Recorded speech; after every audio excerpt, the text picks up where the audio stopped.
Ouverture mercredi de l'atelier d'échange sur la problématique de la fonction publique provinciale et locale, organisé grâce à l'appui des partenaires techniques de la RDC, dont la Banque mondiale. Ces assises revêtent une importance capitale pour avoir un entendement commun des dispositions des articles 3, 202 et 204 de la Constitution sur cette nouvelle branche de la fonction publique provinciale et locale.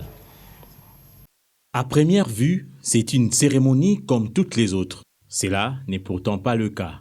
Cet atelier ouvert mercredi par le vice-premier ministre, ministre de la fonction publique, axé sur les échanges sur la problématique de la fonction publique provinciale et locale, constitue un pas important dans la mise en place de la fonction publique provinciale et locale, distincte de la fonction publique nationale. Les présentes assises revêtent une importance capitale pour pouvoir avoir un entendement commun des dispositions des articles 3, 202 et 204 de la Constitution sur cette nouvelle branche de la fonction publique provinciale et locale. Dans cette perspective, les conclusions de l'atelier qui s'ouvre aujourd'hui permettront au gouvernement, cela a été indiqué, d'accompagner les provinces dans la mise en place de services propres pour assumer les responsabilités en faveur de la population.